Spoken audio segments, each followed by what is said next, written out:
તો પીએમજેમાં ગેરરીતિ બદલ હોસ્પિટલ સામે કાર્યવાહી કરવામાં આવી। જામનગરની જેસીસી જે હાર્ટ ઇન્સ્ટિટ્યૂટ છે તે વિરુદ્ધ કાર્યવાહી કરવામાં આવી। પીએમજેમાં ગેરરીતિ બદલ હોસ્પિટલને સસ્પેન્ડ કરાઈ છે। 105 કાર્ડિયાક પ્રોસિજરમાં ગેરરીતિ સામે આવી હતી। 52 કેસમાં જરૂરિયાત ન હોવા છતાં સર્જરી કરી હતી। ગેરરીતિ બદલ 6 લાખનો દંડ હોસ્પિટલને ફટકારાયો છે। દંડ ફટકારી ડોક્ટર પાર્શ્વ વોહરાને પણ સસ્પેન્ડ કરવામાં આવ્યા। હિરેન જોડાઈ ગયા છે। હિરેન, આખી હકીકત કઈ રીતે સામે આવી કે આ રીતે જરૂર ન હતી તેમ છતાં સર્જરી કરવામાં આવી?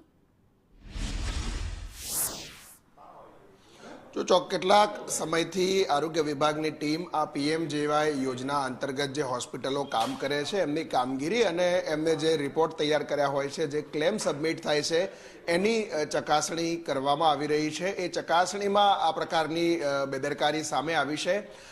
જામનગરની આ જેસીસી હોસ્પિટલ જે છે એ જેસીસી હાર્ટ ઇન્સ્ટિટ્યૂટ દ્વારા જે રિપોર્ટ કરવામાં આવે છે દર્દીઓના, એ રિપોર્ટની અંદર છેડછાડ કરી અને એમને જરૂરિયાત ન હોય છતાં કાર્ડિયાક સર્જરી કરવી એ પ્રકારની સૂચના આપવામાં આવે છે અને કાર્ડિયાક સર્જરી કરવામાં આવે છે। આ પ્રકારની ગેરરીતિ સામે આવી છે।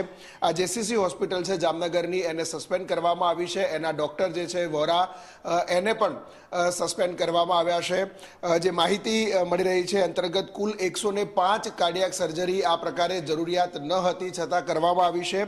આ ઉપરાંત કુલ 262 જેટલા કેસો કરવામાં આવ્યા હતા। એમાંથી 52 કેસો એવા છે કે જેના રિપોર્ટમાં પણ જરૂરિયાત નથી છતાં પણ રિપોર્ટની અંદર કાર્ડિયાક જરૂરિયાત છે, પ્રોસિજરની જરૂરિયાત છે, એ પ્રકારના ઉલ્લેખ કરવામાં આવ્યા છે।